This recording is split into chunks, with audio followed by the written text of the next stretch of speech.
very All right, nice. my head's wet. That was the first time my son ever got called in by a reporter and interviewed, and he goes, "What am I supposed to do?" I said, "Answers questions." He's on the phone talking to him, and he's, Okay, you're good to go. you learn. Big time, I see you all. Okay, good evening, everybody. I'd like to call the committee meeting to order. And I know we have a hefty agenda tonight. So, Darren, I'm going to get comfortable and let you take over. Okay. Okay. Sounds good. Okay, if you want to take a look at your agenda, first thing, with no citizens with us this evening, so we'll have no citizens' remarks.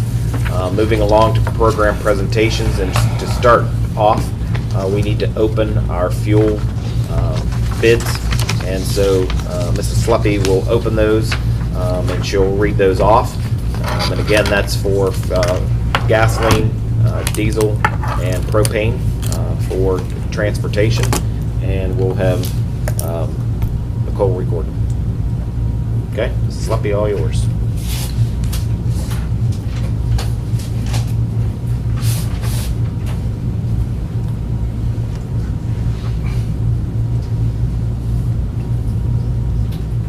First one is from American Natural Supply. Water speaker on.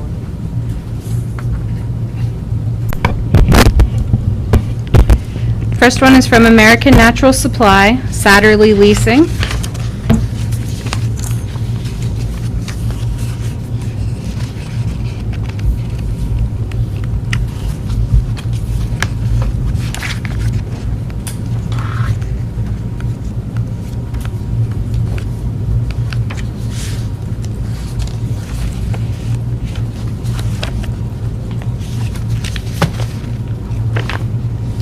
Their bid for ultra low sulfur diesel fuel at a variable delivered price. There are 4 different quantities from 500 gallons to 2,999 gallons. It is 0.1625 per gallon. From 3,000 to 5,999 gallons, it's 0.0985. And this is the price adjustment to rack price. I'm sorry, I should have clarified that. From 6,000 gallons to 7,999 gallons, it is 0.0415, and 8,000 gallons and up, 0.0380. And again, that's the price adjustment to rack pricing.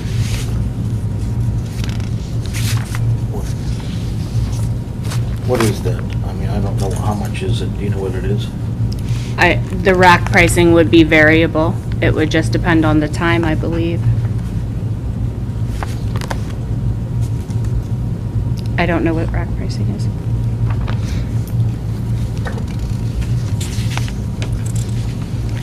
And they bid for the 2022-2023 school year and did not bid beyond 2023. We offered bids for 3 years.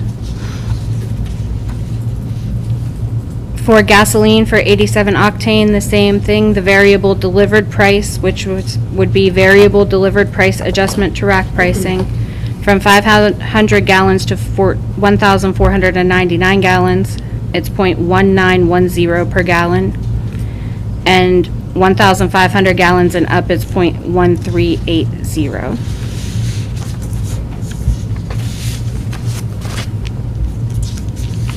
And again, that is for the 2022-2023 year. And they did not provide a bid for propane.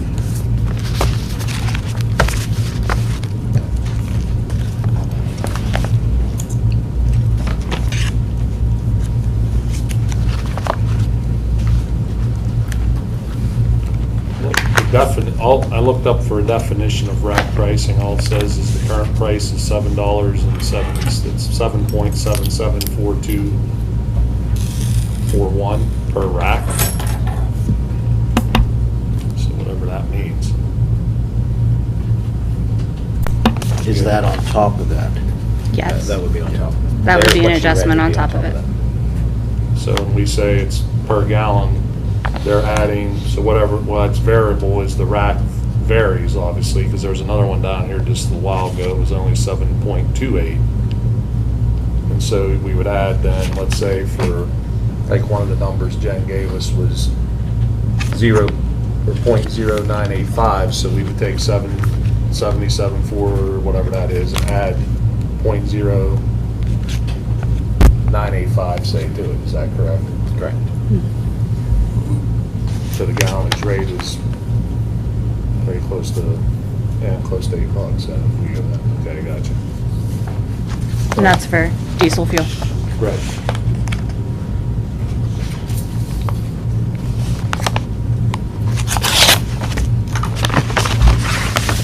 Do we know utilization?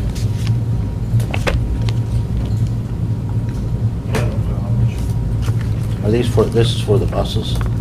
Yes. So how many buses are diesel? We have 15 buses, I think, 11 are diesel. And how many is being converted? 7 are propane. 7 are propane now? So he's probably just about 50% of what we. I can tell you. The bid specifications were for 15,000 gallons of diesel and 20,000 gallons of gasoline.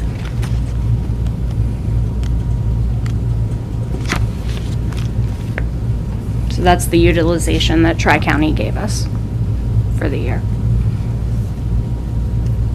Okay. That's probably for the vans.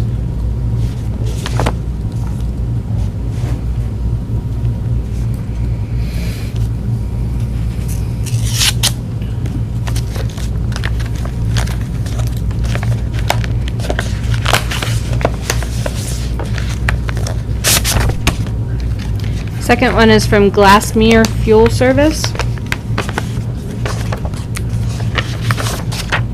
Yeah.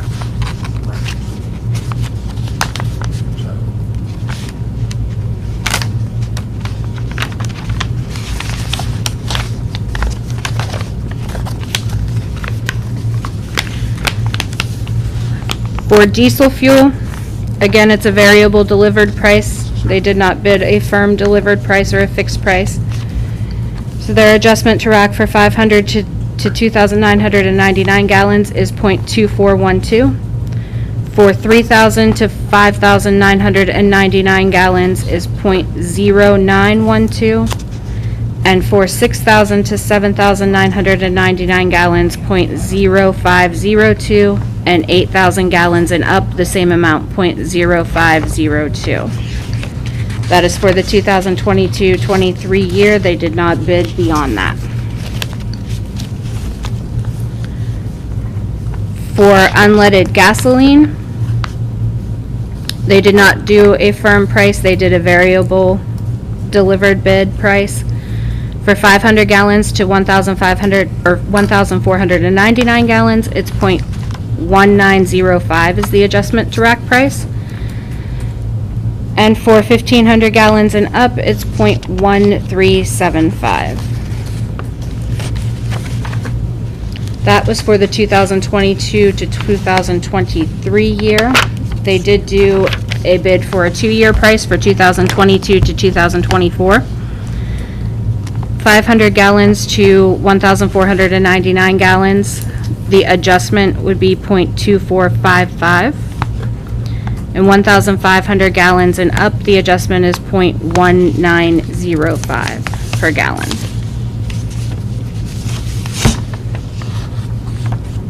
They also provided a bid for the 2022 to 2025, so a 3-year bid. For 500 to 1,499 gallons, the adjustment is 0.3005 per gallon. And 1,500 gallons and up, the adjustment to rack would be 0.2455.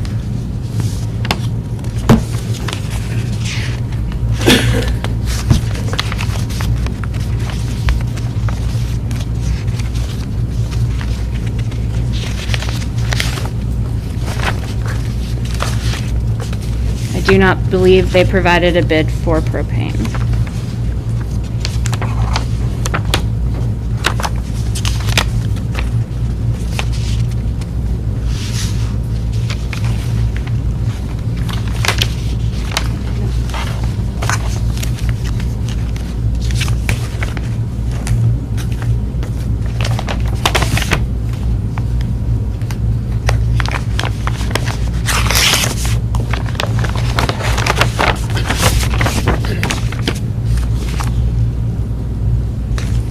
Third one is from Petroleum Traders Corporation.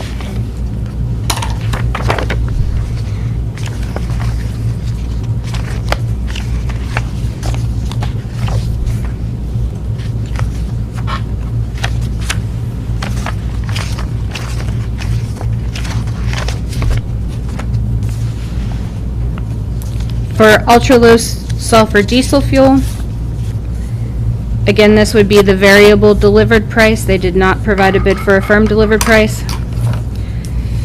For 2022 to 2023, so their 1-year price, 500 to 2,999 gallons. Their adjustment is 0.6264. 3,000 to 5,999, the adjustment is 0.1053. 6,000 to 7,999, the adjustment is 0.0602. And 8,000 and above, the adjustment is also 0.0602. They provided the same bid for a 2-year term, 2022 to 2024, the same numbers. And the same numbers for 2022 to 2025, so the same for a 3-year term as well.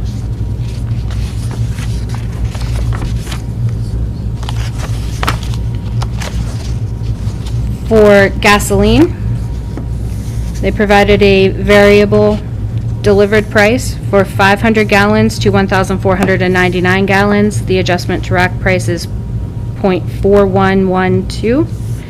And 1,500 gallons and up, an adjustment of 0.2005. And they also provided those same numbers for a 2-year bid and a 3-year bid. The same adjustments.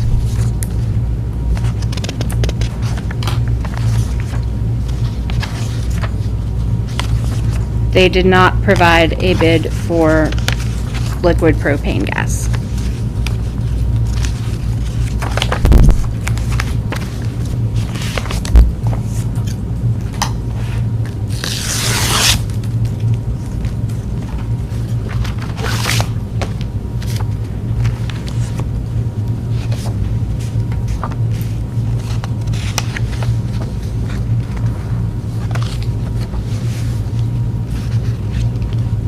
The last one that I have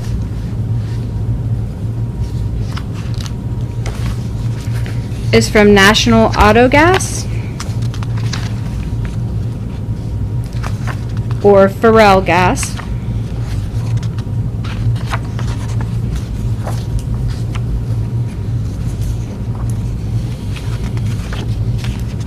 And it appears that they have only provided bids for propane.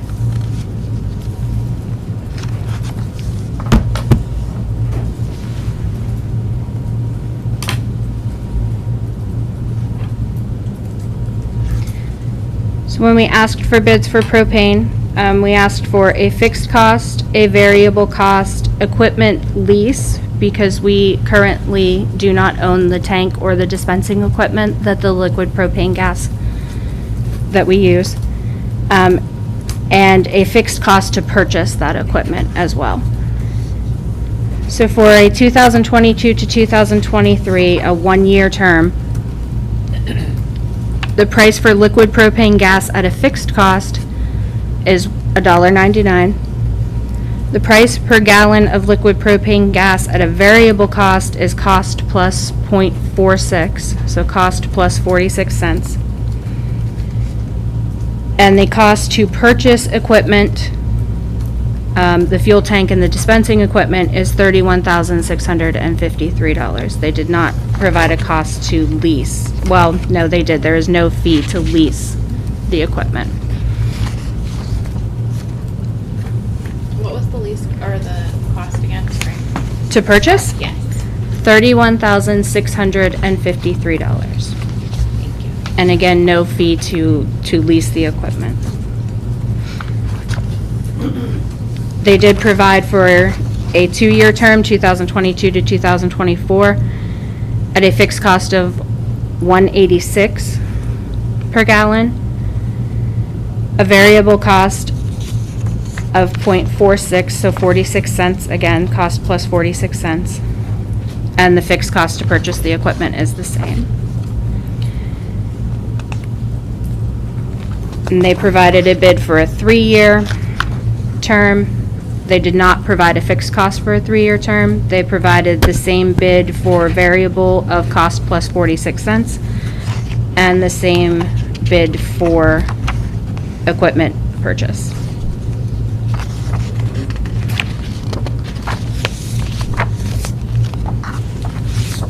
And those are all the ones that I received. So what we'll do is, Mrs. Leppy will verify all those, and then also communicate with Tri-County along with Mr. Safran. We will then come up with a recommendation of who to award those bids to. So we'll keep you up to date as the week progresses, or at the beginning of the week when we send out the agenda, so that you know what the recommendation is again, because Mrs. Leppy, Tri-County, along with Mr. Safran will review all those. Questions? The propane, is the same folks? Who do we have now, I guess? Barrel. Same one? Yeah. Okay. Other questions?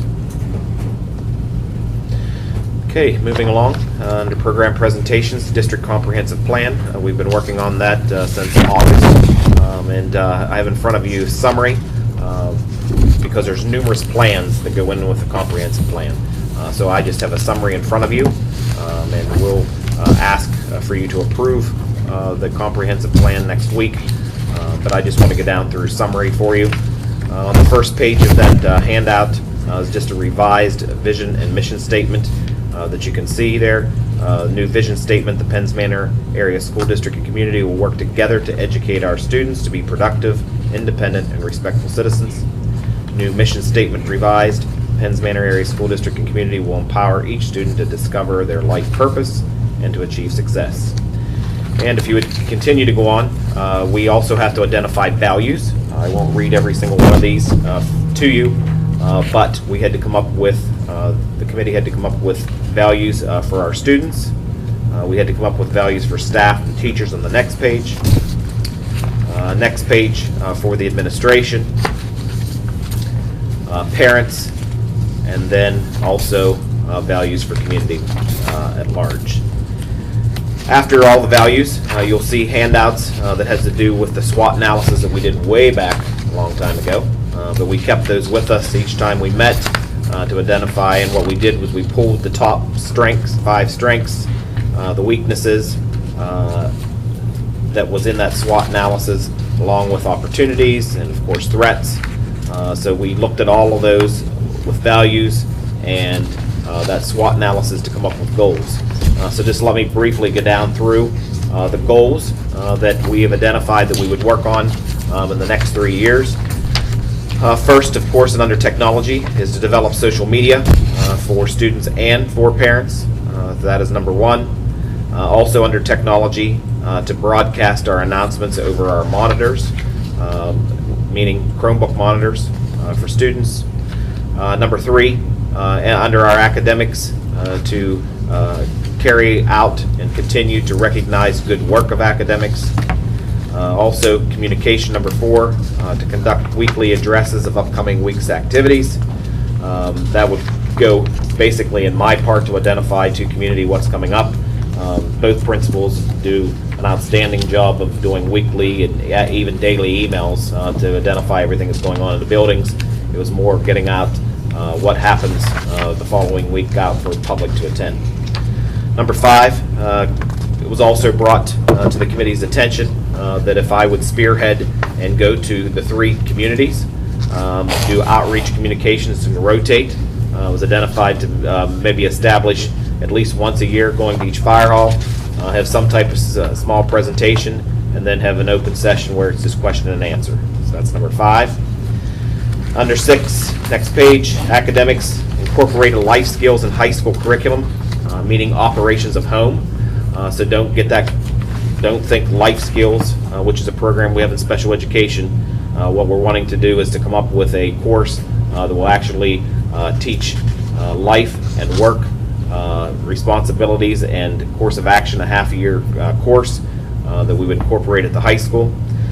Number 7, make sure that each course has expectations and a syllabi ready across the whole building at the high school level. Number 8, expand communication messages. Communication kept coming up a lot within our committee meetings. Also, special education to incorporate check-in and check-out as a program in special education. Academics, create an early morning program for students prior to school starting. Next page, number 11, look at creating an early intervention pre-K 3-year-old program. 12, provide professional development opportunities for all employees, meaning that anytime, not only teachers, but anyone that's employed, if they need training, to make sure that that the district provides that. And then also number 13, broaden the gifted program opportunities within the district.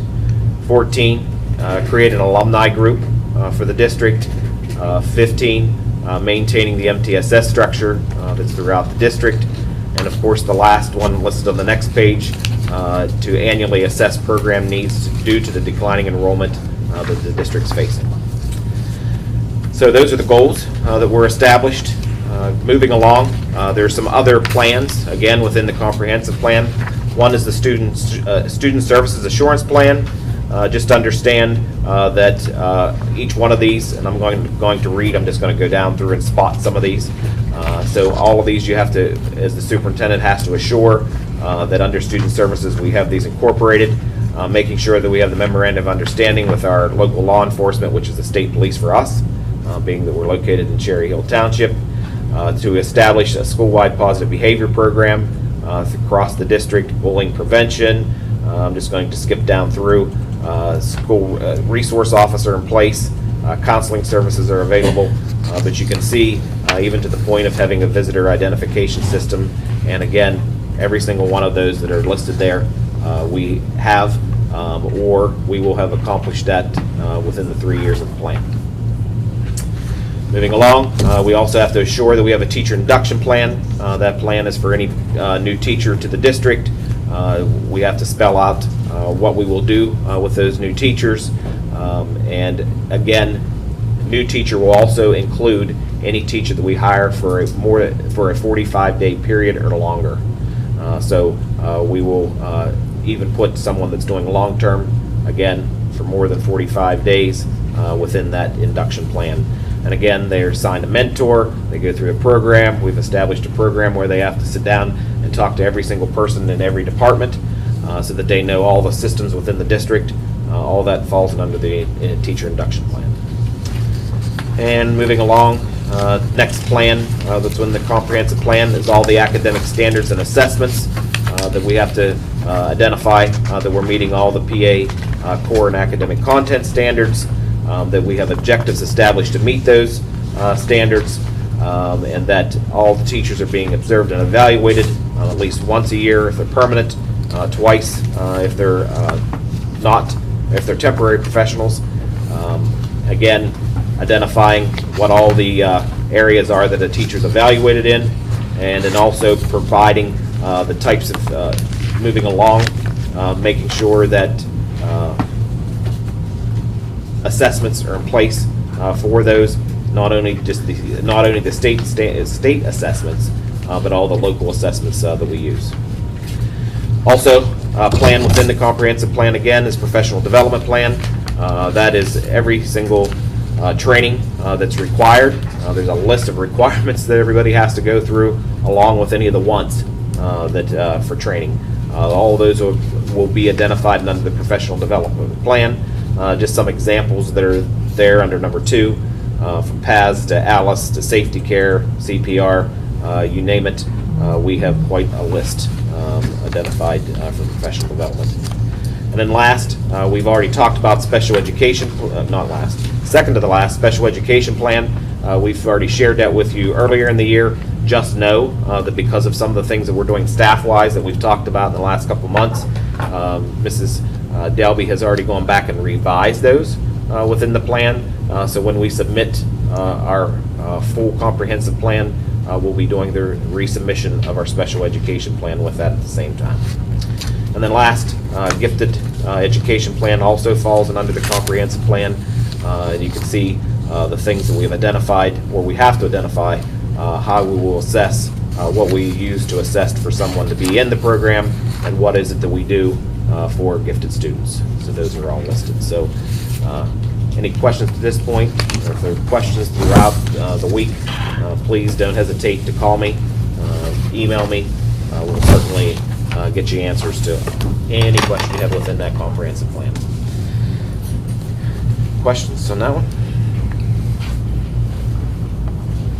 Okay, moving along. Under curriculum, we'll go to 5A. First is to approve Edgenuity again for next school year. You can see that handout is 5A. Total cost for 10 students to be incorporated in the Edgenuity program, which is what we use for our cyber school curriculum. 10 students, again, cost $6,599. Any questions? Okay. Moving along to 5B, approve health and safety plan for next school year. So it's our responsibility to go back and keep revising and looking at our health and safety plan. And again, let me say in combination of 5B and C, the Department of Ed is identifying that we can approve for, let me go to C first and then we'll come back to the health and safety plan. So 5C is approve emergency instructional time template. That's what we have done in the past 2 years to identify that we can use remote learning and count that for instructional time. PDE is giving us that opportunity again to utilize remote learning to count for instructional time. Instructional time is 990 hours at the secondary level, 900 hours at the elementary level. And again, that template under 5C shows the 3 options that we would use. And of course, the 3 options that we would use is first, one of the buildings would be in remote learning while the other one would come into in-person instruction. Other option is vice versa, flipping the buildings. And then lastly, that we would be remote the entire time. And again, it's just simply given the opportunity to do this, and we're required to have a health and safety plan should we encounter any major issues dealing with COVID-19, declaring that its pandemic still is in front of us. And so let's go to the health and safety plan. Health and safety plan clearly identifying what we've done in the past, and that is looking at the CDC regulations and giving summary to each one of those content areas that we need to answer. Simply, we're using the same template that's been required in the health and safety plan for the past 2 years, simply going through and revising that so that we can utilize it again next year. So bottom line summary is, yes, we will put our health and safety plan out to the public. We're asking you to approve that. We will certainly follow CDC and Department of Health's recommendations, regulations as we go through and encounter any uptick or large numbers of cases, and asking if we got to a situation where we felt as a district that we needed to go to remote learning, we would be approved under the 520-1 section to do remote learning. Questions, comments? One question I have with that, I guess the contact tracing component of that. Yep. Is that all guidelines given us by Department of Education? Yep, at Department of Health. Department of Health. And those have changed. So if you recall back 2 years ago, we went from everybody was quarantined for 14 days. Then we shifted to 10 days. Then we shifted to a 5 and 5. So again, not sure where we would be come beginning of next school year, of what that regulation would remain the same or if it would change. But this is written as vague as we would follow those. Okay. It's just something that we don't make that up on our own. Right. It's a CDC guidance driven document. Okay. Thank you. Other questions, comments? I know as we're getting out of it, you're thinking, my goodness, Mr. Johnson, why in the world are we going back through that again? One, we're going to be required to revise it, so we revised it. Two, gives the option of having remote should we get in a situation, and why not get that approved? Just know that we're also approved for the FIDS, flexible instruction days too, but this is in addition to those 5 flexible instruction days that we're also approved for.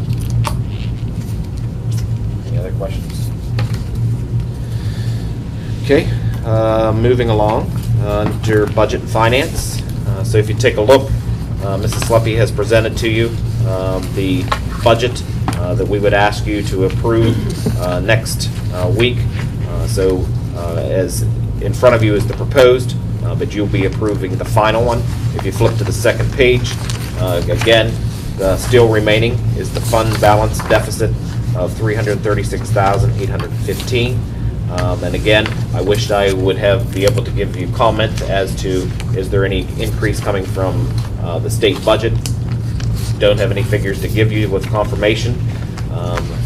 Although we are required to have our budget submitted by June 30th, I'm not quite sure that the state will make that deadline for themselves, but that's the criteria we're working under. So nothing has changed in that budget over the past month. Questions, comments? Okay. Moving along to 6B, assessed valuation of property. So since we are not increasing property taxes for the upcoming school year, you'll see in parentheses we have there that we will have the same valuation as we had in previous year of $1.53 and carries out the decimal points per 100,000 assessed valuation of taxable property. So that will remain the same. Questions? 6C and 6D, those are $5 each per capita tax under section 679 in the Public School Code.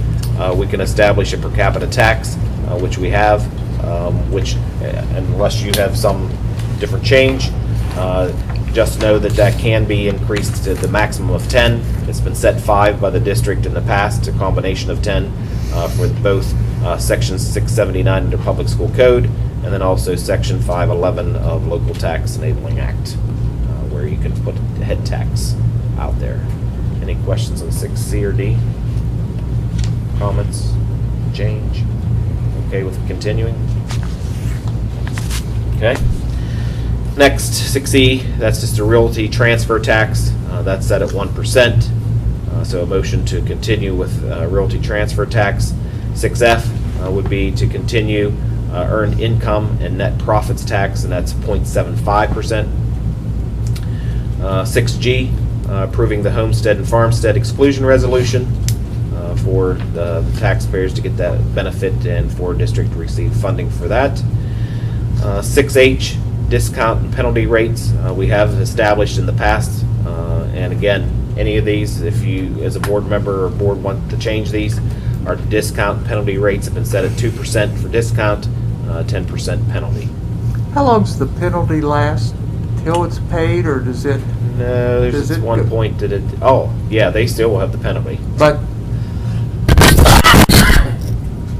if I wait 10 years, I still only pay 10% penalty, or I'm sure there's other things as it goes, but Oh, I'm not sure. I am sure, but I am not familiar with what it gets added on after that 10%. But we could change penalty or the other, huh? Oh, yeah. Yep. Absolutely. Any other questions or comments to that? Okay, next, 6I, approved to pay the remaining bills for the 21-22 fiscal year to close out the year.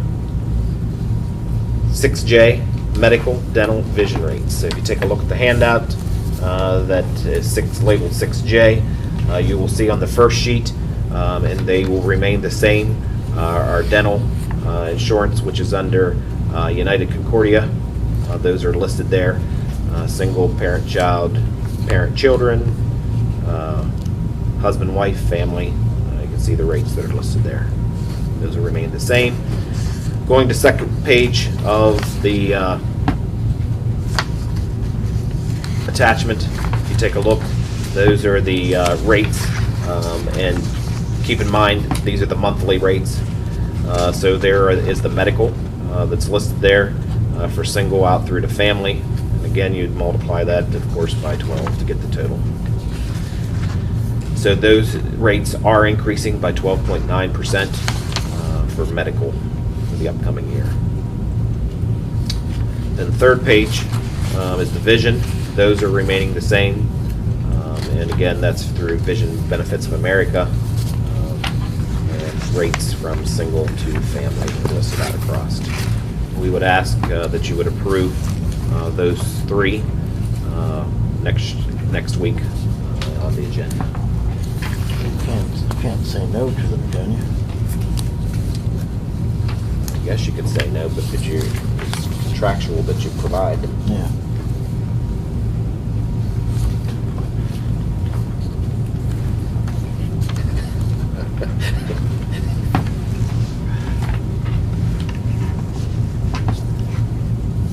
Next, 6K, workers' compensation.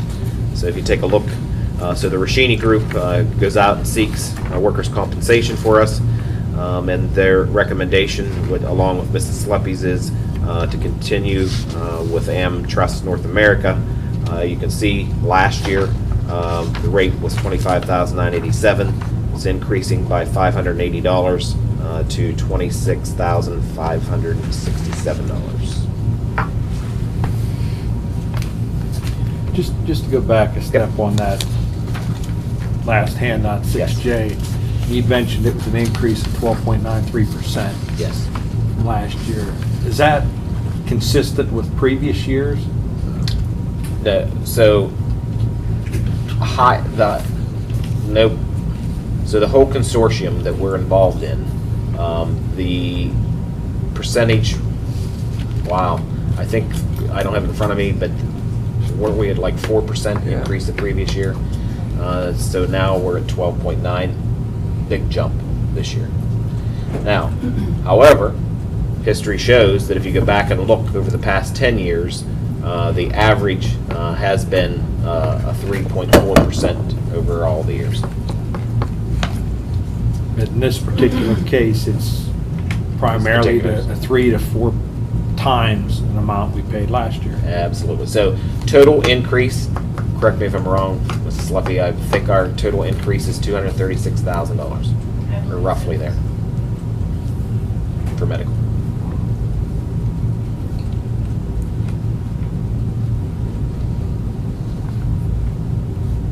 Other questions? Well, let's go to the elephant in the room. What are we doing to not have that happen? What can we do? Why, we're looking at everything. Sure. Are we looking, So I don't know what's out there. So within the consortium, we're looking at different programming when it comes to medication. Outside of that, then when you sit down and do bargaining with each CBA to offset cost, you'd be looking at asking people to contribute more to their deductible. And this isn't like Peasers. This isn't going to be, this increases for the year. Yes. So next year, we have back to a normal 4% increase. We would hope. So. Okay, but would it be on top of what our charges are today? Oh, absolutely. They never go down. It's not going down. Nope. Isn't Fuel it goes based on down. previous year's claims? Pardon me? Isn't it based on previous year's claims? Yes. Yeah, usage. It probably Usage could. was in the district. It probably could go down.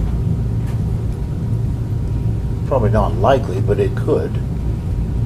Okay, I'm just saying, all evidence in the consortium has never gone down. Yeah.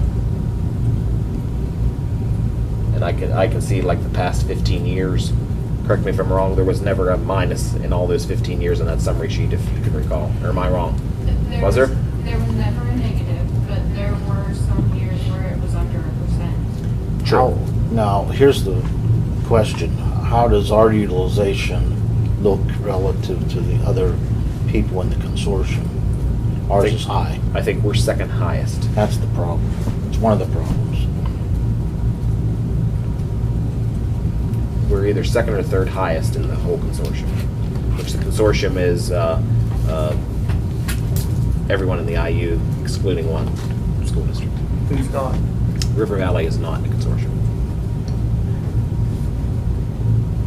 I guess one thing just so I'm clear in my mind with this is a benefit that the district pays solely, and the employees don't contribute anything to this currently. So the only thing that they are contributing is that deductible. portion of the deductible. But I mean, as far as the cost of that coverage, there's no money other than that deductible. Correct, am I right? I just don't want to speak out of turn if there was something I missed. No, you are correct.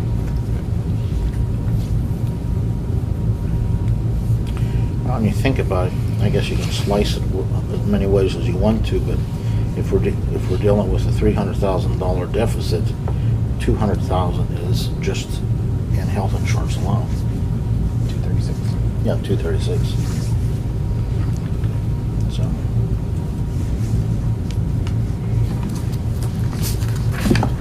Other questions on J? Okay, 6K, again, workers' compensation. That's an increase of $580 for the year. Any questions, comments on that?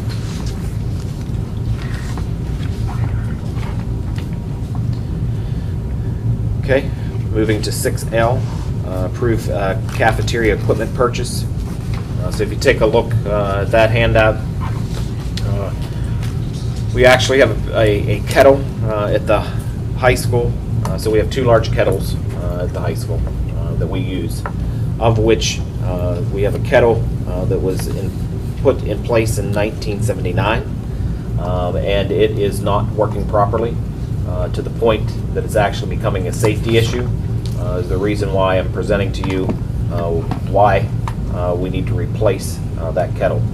If you take a look at 6L, we'd be replacing the kettle with a 40-gallon kettle. The cost of that would be a total of $19,700.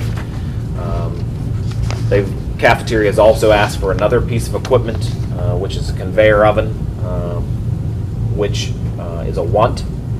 But I have to say that we're at a point that we have to replace the kettle simply just because of safety. I've even asked Mark to take a look and give his opinion, and it is time to have that replaced. So you can see that listed there with the specifics of that kettle. Again, total cost for it would be $19,700 for that piece of equipment. Questions, comments? I don't know if you want to add anything, Mark, about that. That pretty much covers what we need to do up there for that. What are we gonna do with the current kettle? Is that just salvage, I don't think there's anything we can do with that, can we? scrap? With our declining enrollment and lack of use in the cafeteria, is it needed?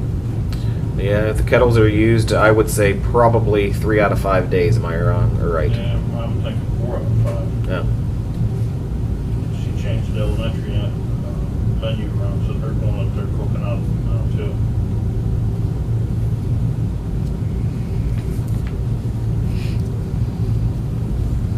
Well, at least you didn't get the 2-inch standard or 2-inch tangent draw off.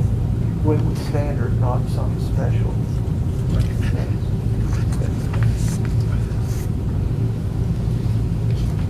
Other questions, comments?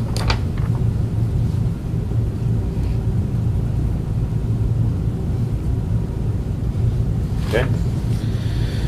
I do. Sure. I think it's terribly interesting. I'm on the board at Indigo, and the buses rent tires. Doesn't that put everybody's eyebrows up? They rent tires, they keep them there. When they use them, they start the rent. after one usage, they go away, come back recapped, and after that. It just seems so outlandish to me. Is there any way we could check and see if there's renting of this type of equipment? Instead We of can check. 19,000? I don't know, it may not be out there, but if you you would familiar have with asked any- yesterday, or 2 weeks ago, if you could rent tires, I think everybody would have said no. I would have said no. You know, maybe we need to look, I don't know, maybe, spread it out some, I don't know. Are you familiar with any rental? I am not, yes, I would probably say that the kettle probably not be because it's considered a commercial vessel and it has to be registered with the state because it's required to have yearly inspections. But I will certainly call them. That's tomorrow. I don't know. No, I'll call Just a that. thought, outside of the box, those type of things. Didn't also know you could rent tires. Yeah. Okay, moving along to buildings and grounds. First 7A, and you have a handout in front of you. We talked about our waste management agreement, what was that, a month or two ago? We had a conversation, Mrs. Sleppy, Mr. Dalton and I. So presented in front of you would be a 3-year agreement, which is the best agreement of looking over 3 companies to still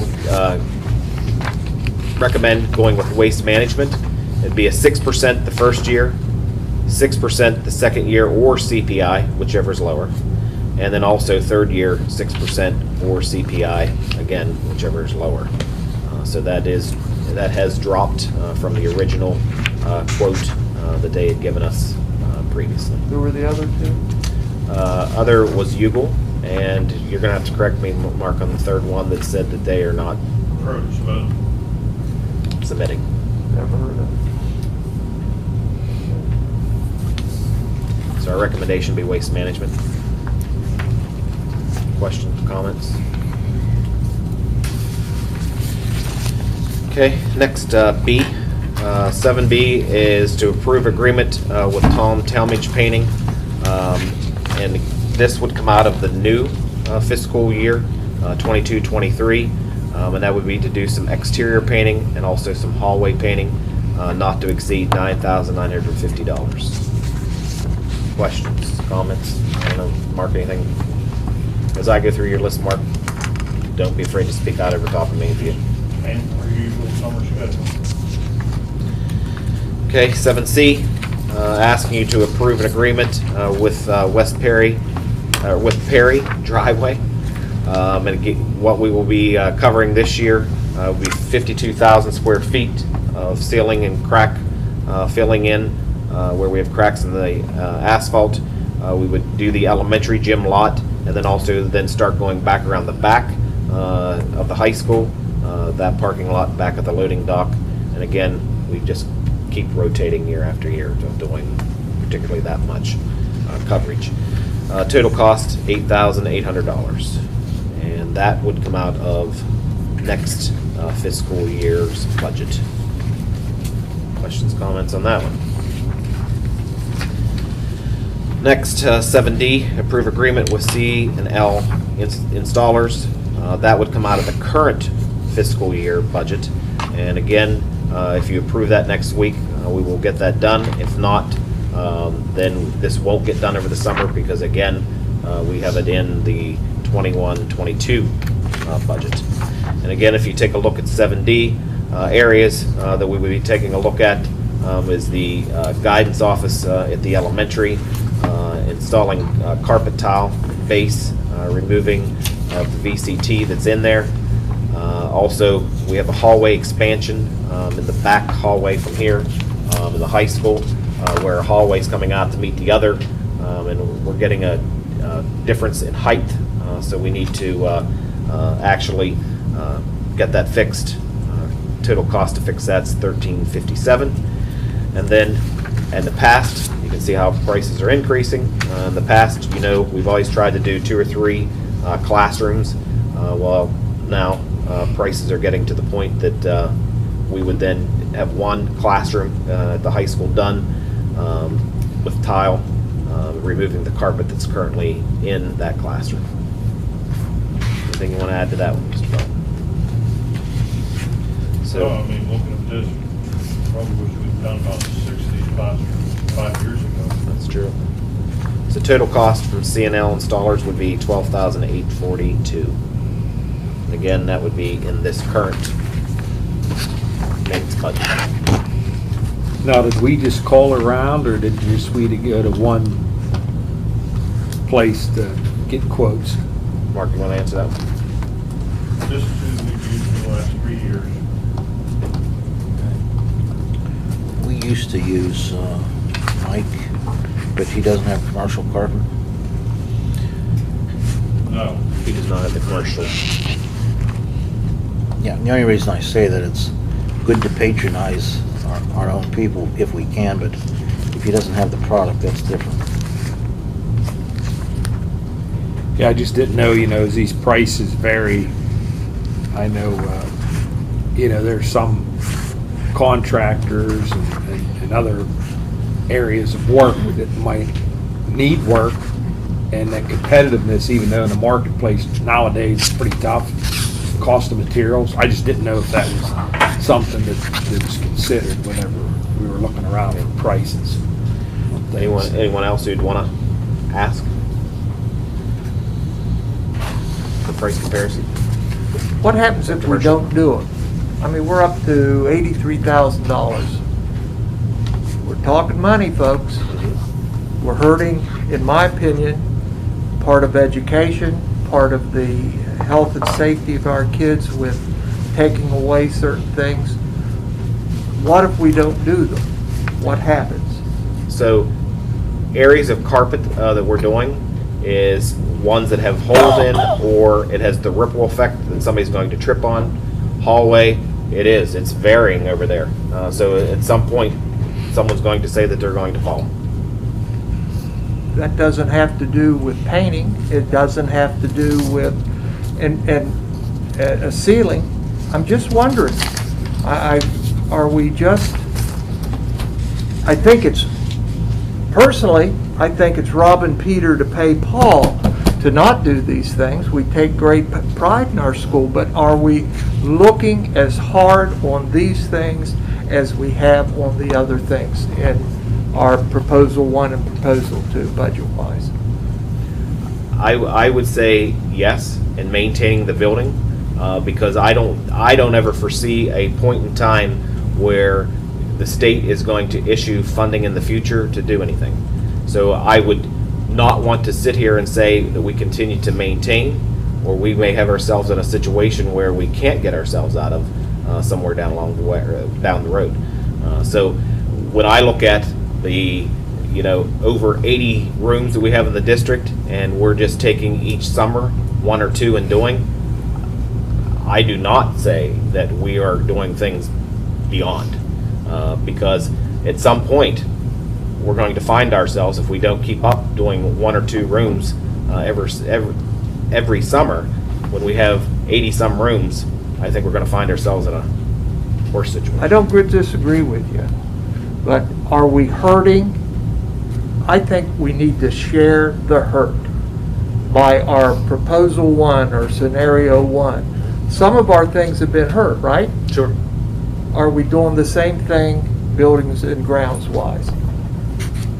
You know what I'm saying? I would say we are, but if a board, No, the board will do. it What did you want to do, Mark, Darren, that you didn't bring up that you felt that needed to? Oh, we still have all the bases of the pillars to finish. We're not even bringing that up. I mean, there's all kinds of things that we just don't bring to you. We have a complete lighting system on that stage over there that's going to send us into a whirlwind of $300,000 that we haven't brought to you. I mean, it's just, I could give you a list, and we just do not bring them up. The list may be helpful sometime when Sure. we're trying to decide Sure. what to do. And you could say, 300,000, we can't recommend it at this time. And I'm not saying we want to pick and choose. I don't want to pick and choose from the list. Sure. But I'd like to see the criteria, how y'all pick and choose. Sure. We can get And, that list ready for you. It's just every aspect of our district needs to hurt a little bit during this budget crunch, Sure. in my opinion. Yeah, I would add, John, I think, I don't disagree with you, but I would say this is, I guess the things that we're taking care of are the low-hanging fruit. I mean, I understand, like, I agree with you, 86,000 would go a long way of cutting down on $300,000.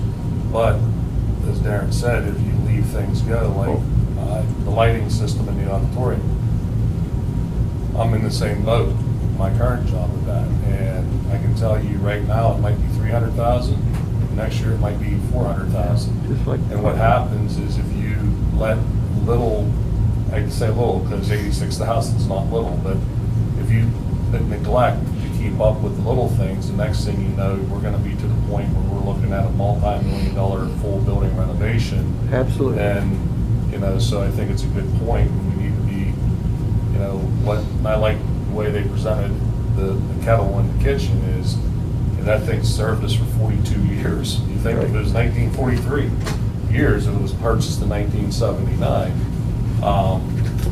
you know, and it's the same thing. It's like, so if we take care of 3 or 4 rooms a year, we keep up with the painting, we pave to what we maintain our pavement little by little by little by little, we're not sitting here someday having a conversation about spending $2.3 million to pave all of our paving. We're talking about spending, I don't know what the price was now, I can't remember, but a reasonable amount. I don't disagree with you at all. Right, and I think, but you bring up a great point. We need to be we need to understand the difference between general maintenance and things that we need, and as Darren said earlier, things that we want. Like they want a convection oven, I believe you said. Conveyor oven for Conveyor pizza. oven in the kitchen. Okay, it's something they want. Sounds like we don't need it right now, so we're not moving that direction right now. You know, and I think that's the point you're trying to make, the difference between general routine maintenance, wants and needs. And we need to take care of our needs, but we also need to be very considerate about our wants. Absolutely. I voted every time for these. Right. And I just want us to all keep looking and scratching, and we take great pride in our building, grounds, and school. I'm done. Other questions, comments? Okay.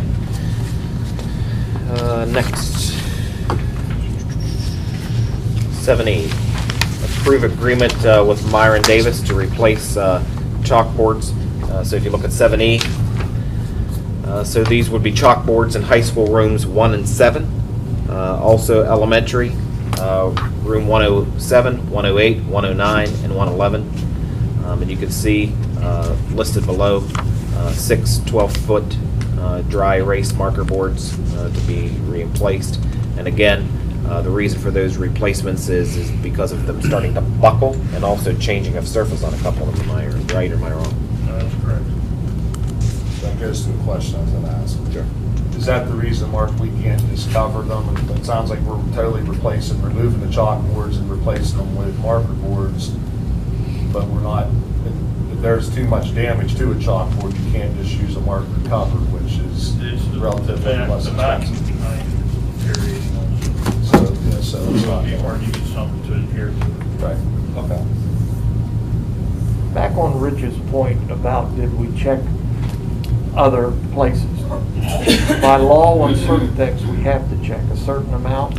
So at 18.5, you have to have 3 quotes. At 21, what am I at now? 21.5 or 8, then you have to have bids. I'm questioning, or not questioning, I'm asking if the board would be more comfortable if we lowered that limit or asked for 3 bids on everything. You know, the garbage, you know, we had the discussion about it, and it came back lower. I don't know. Does anybody want me to hush up on that, or does anybody feel good about checking You it can out? certainly lower them. No, I agree with you, John. A lot of times, I mean, even everybody does this at their home or you know, if you're gonna add an addition on your house, you're gonna go out and get 3 quotes or 5 quotes, whatever you feel is necessary, and then you compare, and obviously you say, well, the quality isn't, it's almost a low bid, best value. Okay, if you have a sense of what you might get for the money, even though it's cheaper, it may not be the right thing. It's not necessarily a low bid sense, but at least you'd have that in front of you. 2 to 3 or 4 different quotes that you can say, okay, we're comfortable with this, seems reasonable, move forward, because, not knowing, the local, like you had mentioned there, Bob, not having that product, but somebody might say, well, geez, there's a carpet place just down the road that's within the district, why are we doing that? May not know the backstory to it. But I mean, that would just be something that I think would be a good thing. I think it's, our fiduciary responsibility to know that we are doing the best we can do. And I'm not saying the cheapest. I don't know whether we should or we shouldn't. That's a good point. I don't know if there's additional costs in quoting. I think we need to do our due diligence with the things that are under the bidding. I don't know how much additional cost, but to your point, John, you're questioning, are we getting the best price for these projects that aren't required to bid? I think that's what you're asking. And I think that's a question for us. Are we looking at things that way? I'm not sure I'm in favor of changing the policy. Maybe we should, maybe we shouldn't. I know for a lot of those things that are overbid, we look for companies that have co-star pricing, right? That's just for items over? You can, but you still can not go with someone that has co-star approval, and you're still bidding. For items over 21,000. 21, 5 or 8, I'm not sure. Now, personally, I hook on to somebody, at home, a plumber or something, and after a while I stick with them, and I appreciate what you're saying, Mark, but I don't know if it's the same thing here. I don't. Yeah, I can't answer that question either, because I know that you develop relationships with people too, and I know, I kind of wish that I wasn't sharing this with the whole world, but I know that in the past we started using, I'm going to use the Jurts as an example. Kenny Jurt, I think maybe his brother and whatever, they have done a fantastic job for us, probably half the price that other folks would have done. So you do develop some relationships, but then the other thing they do for us is, if you call them, they're here tomorrow. You don't have to wait. Now that doesn't mean that maybe they're always the cheapest. There's other intangibles, I think, that go with that. But I do think you have to be prudent. I do think that Mark has to have a list, or the school has to have a list of people that they can rely on for those things too. The cheapest isn't necessarily always the best either. And I know you've done that with excavating work and so forth. So that's why, John, I said I'm with you. You need to be prudent, but at the same time you need to be able to work with people to do good quality work. You get them on a timely basis. And so what we're I asking, used one as an example. Sure. so what we're asking is that we would want 3 quotes on everything.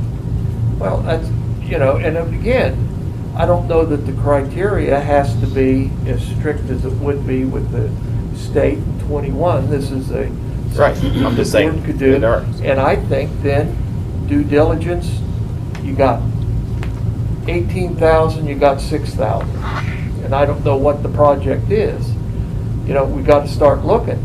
If our buddy, and come on, we all have buddies, and I'm not being negative. If it's the 18,000, we at least ought to look down here. And if nothing else, use some of it to help bring him down some. That's my thought. That's all I have on it. This might sound crazy.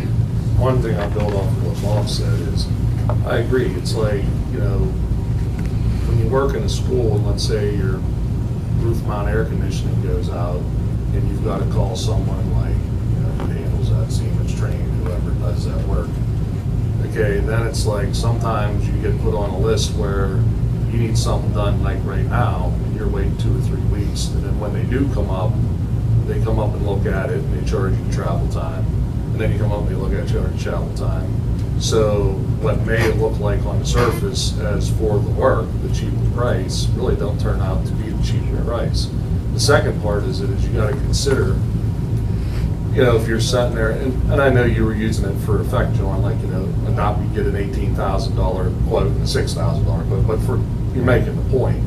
But I would say, like, let's say if you have the difference between a $10,000 quote and an $8,000 quote, you have to make sure that you're giving enough information to the people quoting that they're comparing an apple to an apple and not a watermelon to a grape.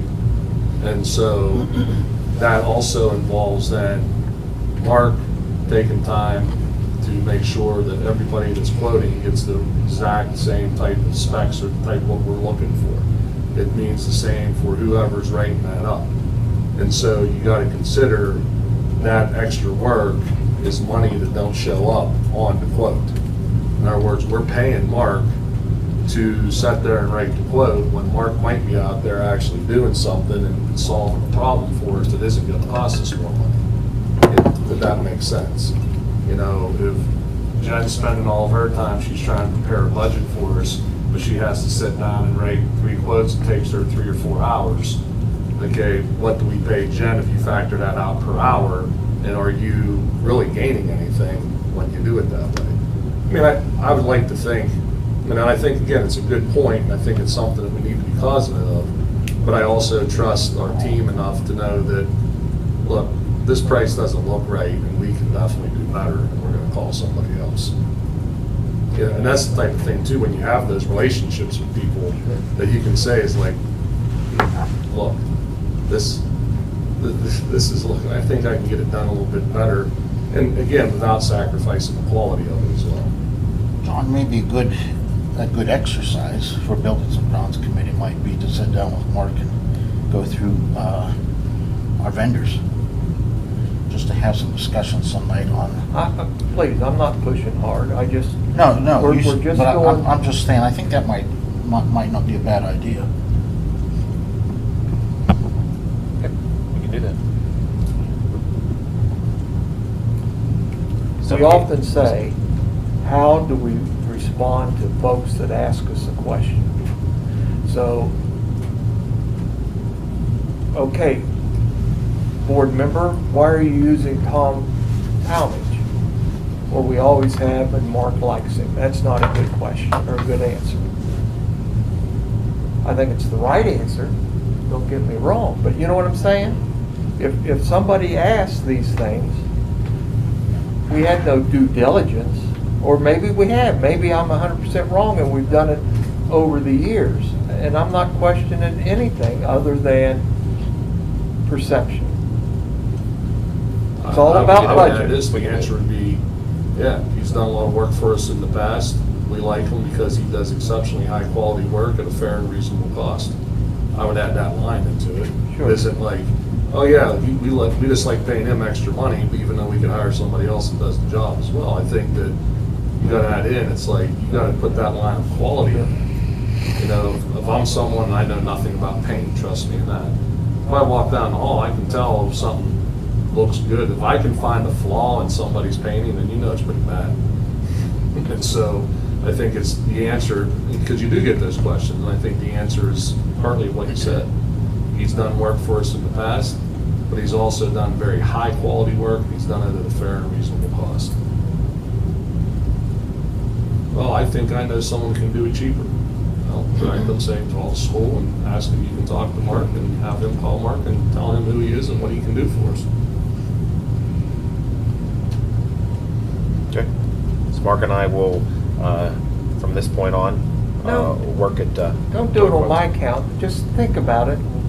Come up with a plan and mull over it and sleep on it. Okay. If you feel it's timely or economical to do it with other things that picks up, please, I just don't want, because I said something. You know, hey, I've been on the board a long time. I wouldn't have said it before. I'll say it now, though. I know how precious each business is in our district. So when one business fails, look at what that takes off of the tax records, okay, for what it's worth, okay?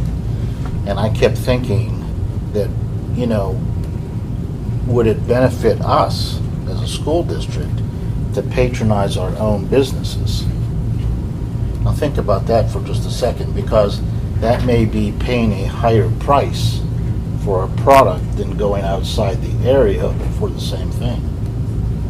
So I'm not telling you we should do that, but I think about those type of things, because if you don't patronize them and they're gone, it leaves a lot huger void in this school district than a few bucks. So it's just something.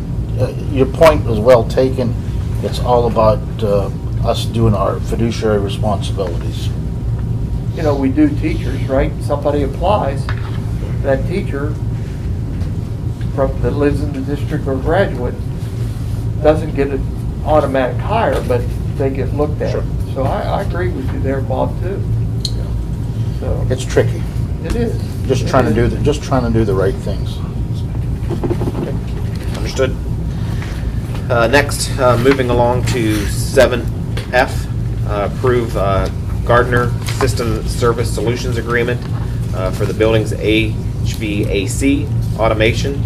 That would come out of the current maintenance budget, and that is basically software and support to regulate the difference between heating system within the district and cooling in the district.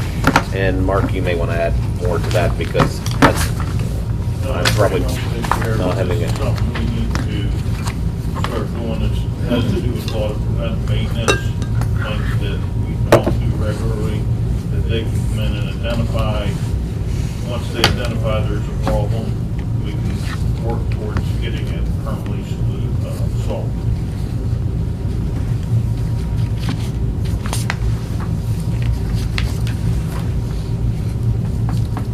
Questions, comments?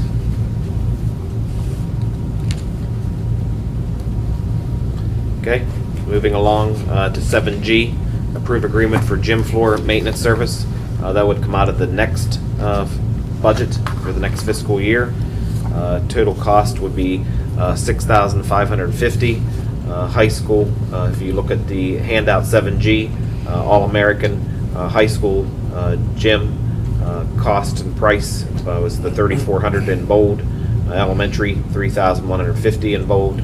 And again, total cost $6,550. Anything you want to add to that, Mr. Dalton? This is the best price I can find on this, plus this is switching the elementary back to an oil-based class on that. But honestly, they only raised the price $200 for the high school gym floor. Is this a yearly thing we do? Clean it Yes. up? Yeah, thought so. Questions, comments? Next, 7H, approve agreement with C&H Fencing. That would be in this fiscal year. Total cost $11,472.25. If you take a look at that handout, you can see a rough sketch to the right of fencing. This would be down at the sewage treatment plant, removing the fencing that is there, installing new. So you can see on one side 37 feet by 70, and then a gate needing in place down at the other end. Comments, Mark, you want to add anything before there's questions? We're to the point where we need to get the fencing fixed down in that area. There's no way, this is one of Mr. Hardesty, where I'd say we'd like to have the sewage in the building, but we need to maintain our plant. I hear you. Because we know we're not going to Sure. get that anytime soon. Is the building on the left-hand side or right-hand On side? the right-hand Yeah. side of that. That's why there's no fence. Is this a fencing that you can't see through? No, it's not. I mean, But, Okay. So can you see through it or can't see through it? You can. That's the question. Just regular chain link galvanized fencing.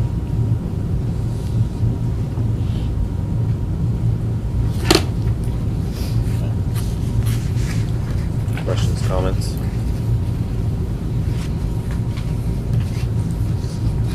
What's up there now is deteriorated. I think this fencing is pretty close to being the original fencing that's down there. There's been a couple trees fall in places and that. Yeah. And it's like, The only reason I even asked about, could you see through it probably wouldn't cost much if you were trying to hide the plant with that those plastic pieces they put between that, but you might not see it down there anyways. I don't know. Maybe. Let it go the way you were doing it. you don't notice it right now, but in the fall, when leaves fall, then you know it's down there. I know. I can email them and ask them. Yeah, it probably doesn't cost very much for that. I'll find out. But the question is, I mean, I don't know if you're trying to hide it or you're not. Well, I don't know that we're trying to hide it, I mean, it is there. Hadn't been hidden for 50 years, right? Or whatever. As long as you're always open. That's right. Is it Oh, airproof? It's not gonna be airproof. Not going down to 403 there.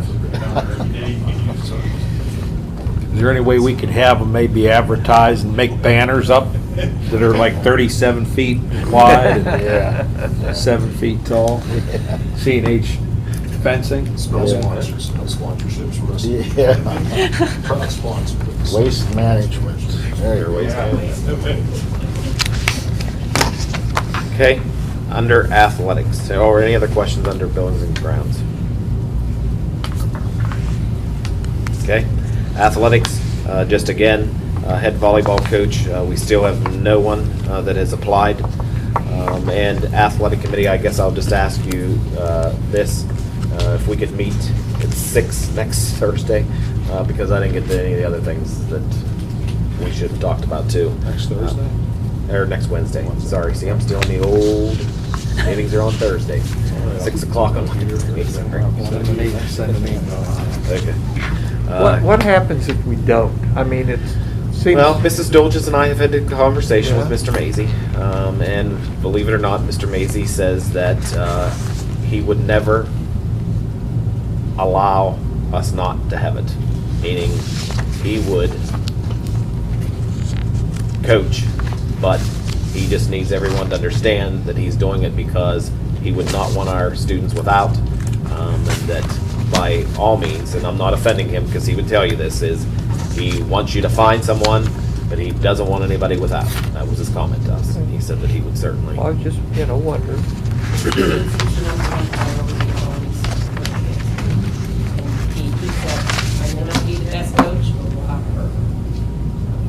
What is our issue?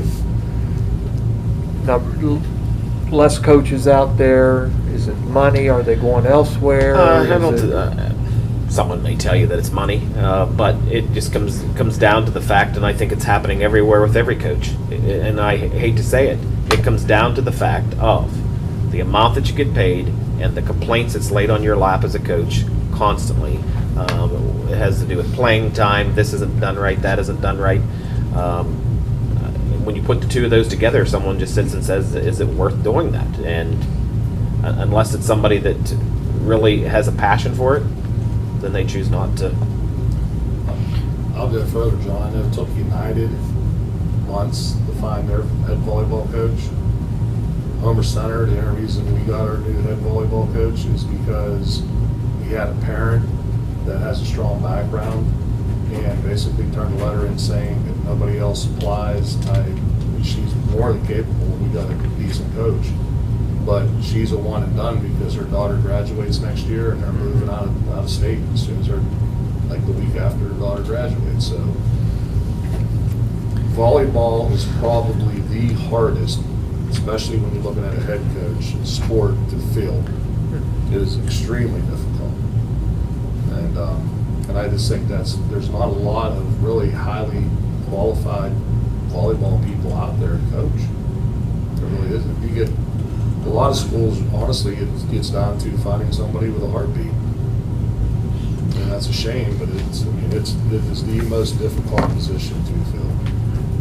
The one item I'd want to caution on, with Mr. Mazie, offering just not to have a program suffer, it might end up costing when we just throw somebody in there, and then we talked a little bit about this prior to the meeting here about participation. We're so limited with the amount of folks that go out for anything nowadays that if we just say we're going to have a program just for the kids, and you have 3 kids that really want to play volleyball, but you can't play volleyball with 3 kids. You know what I'm getting at? So it's unfortunate that that's where we're at here now, but I'm not sure. I know Jody mentioned in our earlier meeting about co-ops and things like that. I mean, I think, and I can see this coming down the pike, various type activities. We have to look at it pretty hard. As our numbers in volleyball, I mean, they seem to me, to an outsider, as somebody, it looks like they're fairly consistent. The numbers were fairly consistent. I know junior high's in the 20s, varsity, and I know he's told me, but I can't remember the number. I know junior high was in the 20s.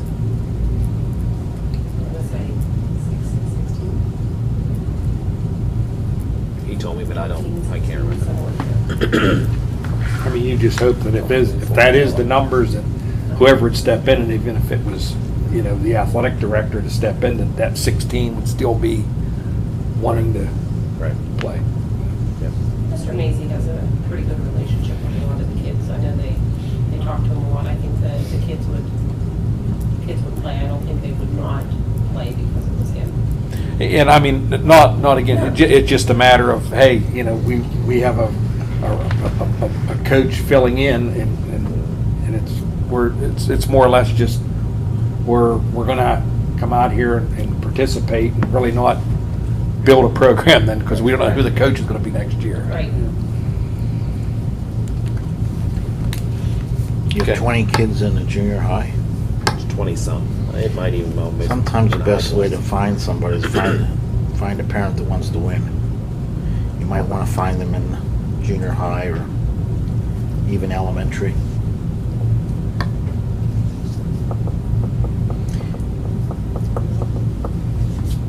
A lot of times parents don't.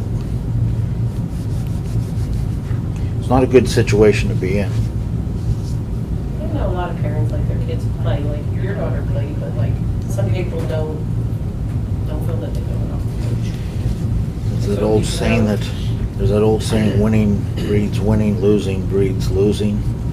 And once you start losing, it's hard to get kids to come out too, and you don't want the sport to be, they see it as a joke. So you need to be competitive. That's what I'm saying. There's not a lot of highly qualified people out there. You get your meetups and you gotta hold on to them. I can tell you I have 3 family members on Yakin Road side that are highly qualified. They played volleyball in college, but I've tried, but they just don't want to deal with the,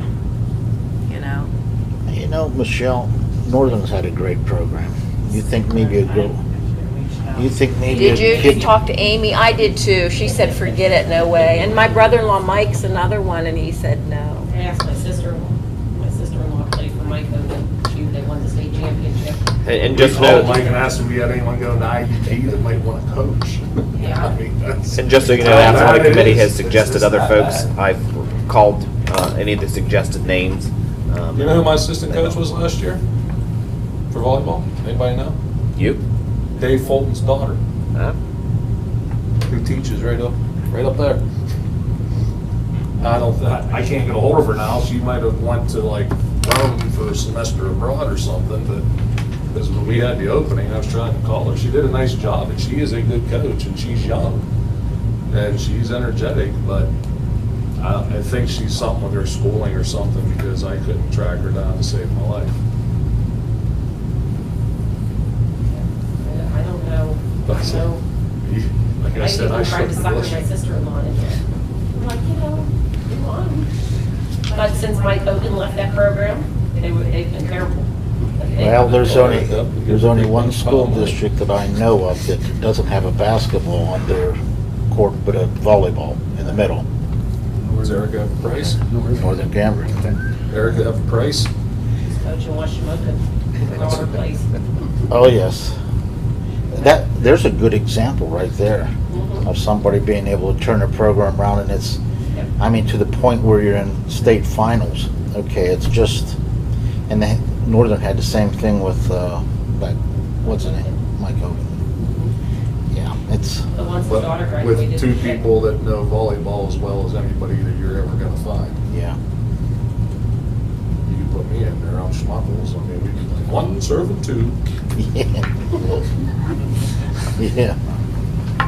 So athletic committee, if we can meet Put all the pressure on it. next Wednesday at 6, I'll send you an email Yeah. to talk about 8A, 8B,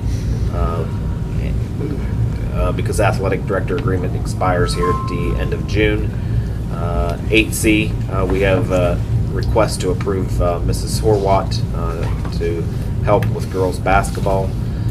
And then 8D, you have a handout or an attachment. That's agreement to use citizen ambulance service for Gaines. Cost is $4,900. Questions, comments on athletics? Okay, transportation.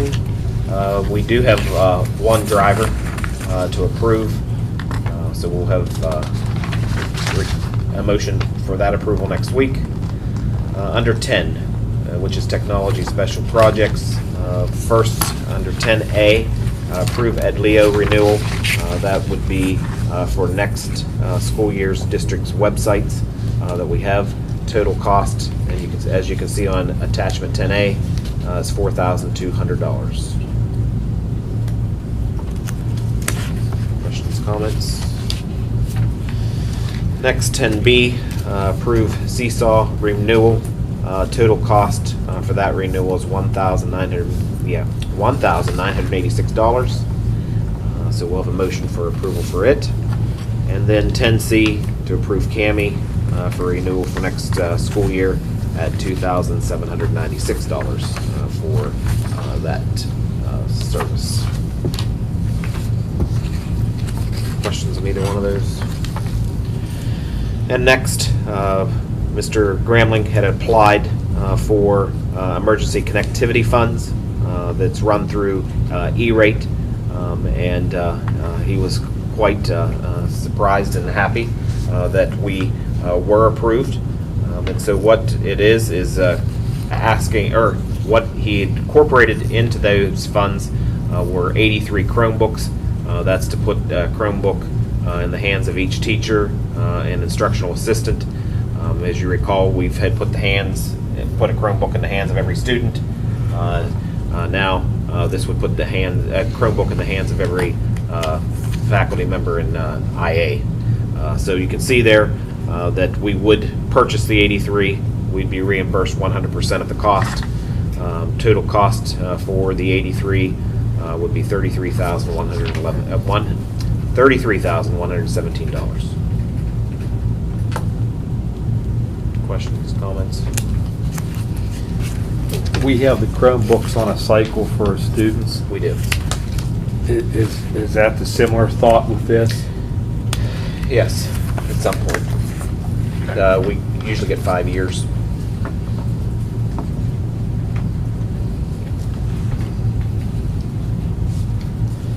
Any other questions under any of those items? Moving down to the agenda, new business. Motion next week to approve Dr. Tomiko as the school dentist for the next school year. He is continuing the tradition of cost of $1 per exam. Also, 14B would be to approve Dr. Valia as the school doctor for 22-23. She has indicated that she would serve, have not received what her expected cost would be So as soon as I get that, I keep knocking at the door to get that from her. She's no As soon as longer in Clymer Family Medicine. Right, she's over at Marion Center's facility now. I tried to knock on the door down here, but no takers, so. Next. You have to have a doctor? Yep. Or a practitioner? I don't know, I can look. They're gonna need somebody that can give medical orders, though. Correct. But I don't know if a practitioner can. What, My sister-in-law. I'm dumb, or not knowledgeable. What do we have a school doctor for? That's who I know too. To give any type of orders, also to do our physicals, because we're mandated to do physicals unless they can prove that the physical was done outside. Does she do your IEPs? Pardon me? Does she do any of your IEPs? No. No, you have someone else. That's a separate person. So, again, why would we, you said, what was the first part? Give orders, write prescriptions, or? So yes, she could give any orders for anything to a student. She could. But Well, it's standing orders for your nurse to be able to treat students. In other words, if a student is exhibiting this, it's kind of it's this common standing order, so I'm trying to think of like to what level of treatment that our nurse can provide under the direction of the orders of the doctor. so Tomiko just goes when we send someone there, is that correct? No, Or he comes up and does his dental exams. for a certain grade and everyone? Yep, unless they've already proven that they've already had the dental exam. You know, I'd check the practitioner. I can check. Yeah, I mean, that's what they're. So you wanted me to hold on this? No, Or it doesn't matter. look You don't to have that a price for the on future? them. No, I don't.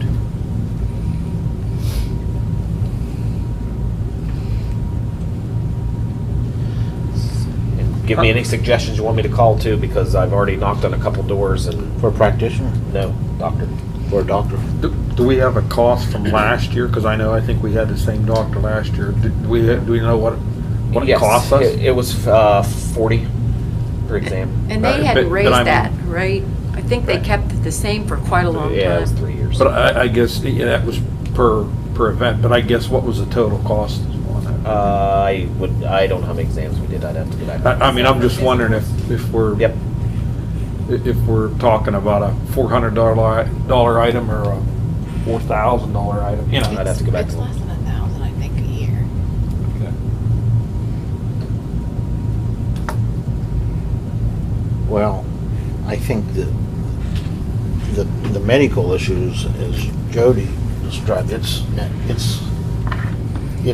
with working with your nurse and on orders. So, I mean, it's not an examination that you need to Like worry under about. what direction, like under what Yeah. conditions can you basically disperse, administer medications? Yeah. Those types of things. That's where the risk, that's where the risk would be. It's not, but Do our athletes normally go to their own doctor and bring paper, or do they? We have both. We have a lot that. And this is a lot different than like directing our students to go to the doctor. Like, okay, here's our school doctor, go to our school doctor. This is more like the person is overseeing like all the mandated screenings and the mandated reports and stuff that school nurses have to submit annually to the Department of Health. They're the ones that, like, if our school nurses aren't sure of how to handle a situation, then that's the person that they call. How are you, under what conditions do you send a student home? Under what conditions do you do, you know, even during COVID, ours was like calling our doctor up and saying like, okay, we're dealing with all this stuff. As our Yeah. school practitioner, school doctor, what are you recommending to us? I know you did that last year. I remember you, during the COVID time, Oh, you yeah. talked to her. Yeah. Oh, yes. Is this a time to consider not supplying athletes with physicals? It's your choice as a board. If you want to direct us not to offer that. Would we lose folks? Would it, you might. we're talking money. Just a side note, I text my sister-in-law, she does all of Northern Cambria physicals, her and Dr. Warchalk. They charge $17 a kid with an EKG. Is she a practitioner? She's a nurse practitioner. Does she, But she's under somebody else. She's in a practice with Matthew Warchalk in Hastings. but, Is that both the sports physicals and like That was all their sports mandated physicals. school physicals too? Those were, I think that I just asked her for sports physicals. Ask her if they do mandated school physicals too. What's that grade 11? John, I was gonna answer the question that I would say typically the kids that can't afford it, there's a lot more than what you think that would have a tough time getting it.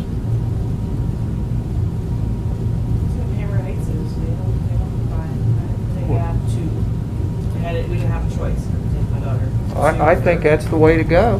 How much, If we have to use the foundation to pay for it, but folks, budget, budget, budget.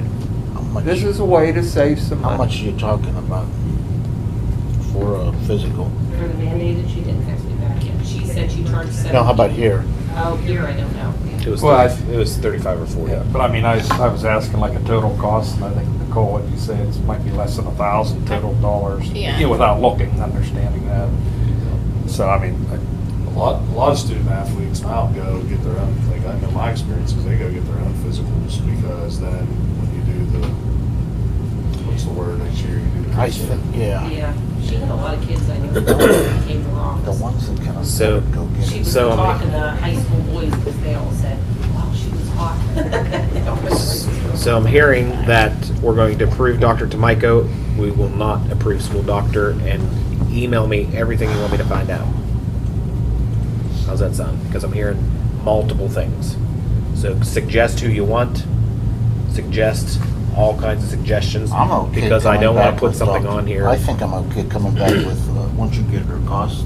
Yeah, I think I'm, that's what, it's hard to really have that decision and discussion without knowing what she's Yeah. in charges. I would just, the only reason I Yeah. went through a practitioner was if you find it difficult.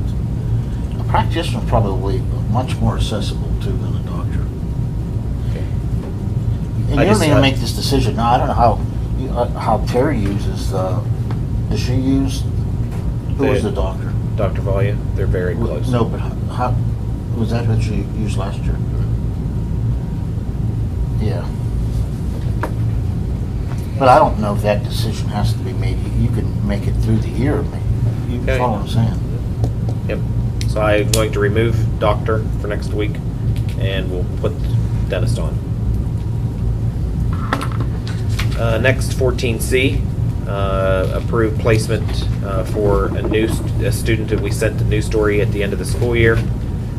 14D, approved placement for a student we placed right at the end of the year at Adelphi.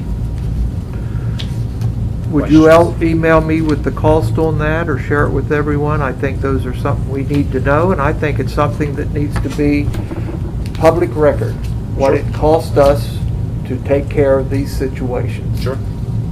I don't think it's a knowledgeable thing out there, that how much we spend on this and that and this and that we have no control over. Yep. I will have that in a motion. Next, approve agreement that anytime that we need to send someone to Adelphi in the 3 areas for next year, agreement that's in front of you is 14E. And you can see the 3 programs, the cost per day, whether it be regular ed or special ed. So there's behavioral support program, the day treatment, and also on the back, the YES program, or on the third choice is there. So for 14B, there's the cost. Well, that's the new ones. Depending Yep. on, yeah, depending on what program they're in. Yep, and I'll add that one in the motion. I mean, we're generally talking the entire year, aren't we? On 14. Well, these were just Depends added on what towards the end of the year. program they're in, too. Like behavioral support, you're looking at the STEPS program that could take anywhere to, usually the general stay for most people 60 to 90 if they complete successfully. Day treatment, well, day treatment is a STEP program. Behavioral support, basically you're paying to improve the culture and safety of the students in your building. And then the S is credit recovery. So let's say a student, for some reason, failed to earn credits. You know, there's a variety of reasons for that. And so that student can go and recover classes and become an on-time graduate. We have the program at Admiral Perry with the Ignite for our credit recovery students. And that was one for next year. Well, maybe to give us an idea of what we paid in the last year. Oh, I'm gonna put it in the motion of cost per day, yep. Personally, I though want to know what we think it's going to cost us. So I guess you can only look at last year, because Jody's saying we don't know how long they'll be there.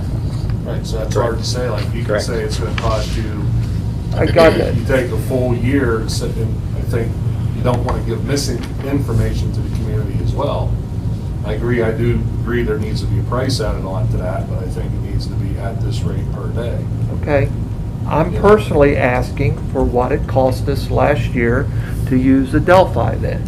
Oh, yeah, we can get you. That's what I'm saying. I don't know what I'm voting on, right? You're asking me to sign a blank check. Well, each motion, and you're right, and I can't give you what that total I is. understand that. Because each student's going to be on a different day of service. I understand that. I'm building a bathroom. It's time and material. But we know what we paid 21, 22 Yep, and I can at certainly some send you the point. total cost. And that will just help me know. I'm not going to vote against it, but we're talking money, money, money. We need to know what that money is. Yep, we can send you the total of what we I utilize. would in like every you one of to our share it with programs. everyone. They can Yep. trash it if they want. I had one request to that. Can we break it down and say what we spent? We sent 8 students to Adelphi. Student 1 cost this, student 2 cost that, student 3 cost that. Yep. Because if you chunk it all together and say, we paid Adelphi, you know, Scary as all get out. $98,000 last year, it looks like we're spending $98,000 every time we send a student. Sure. So we can get that information broken down, like per student, what we spent on each student. Unless that's like a 9,000-hour job, then don't worry about it. No, we can take a look at their invoices Right. for it throughout the whole year. Thank you.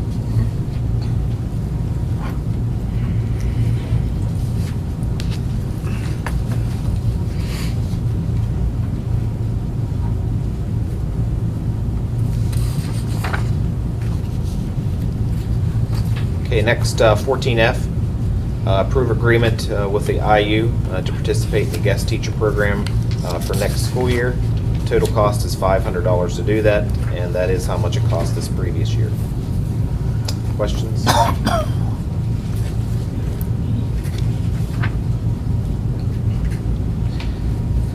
Next, 14G, please fix that one word. It should be 5-year agreement, and unless I get that in writing, I'll remove it from the agenda.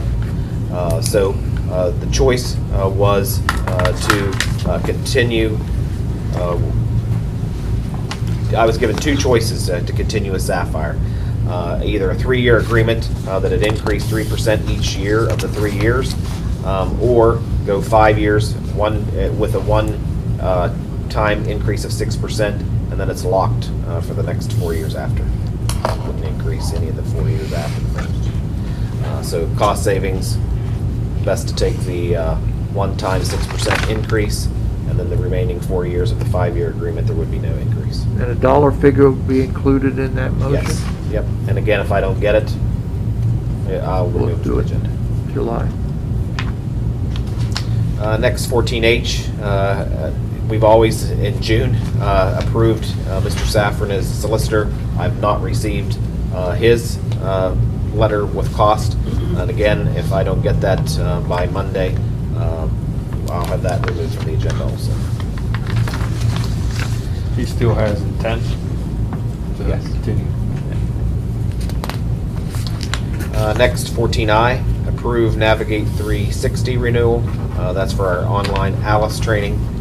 Total cost for the online training for all employees is $2,350.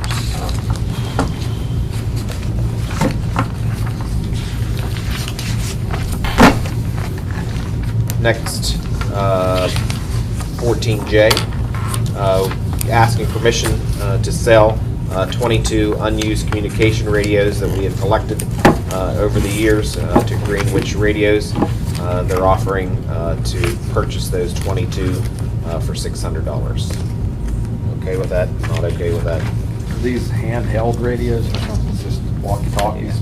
They like kind of obsolete. They're analog only.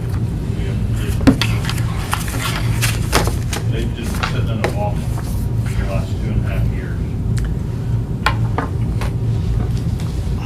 Other questions on that one?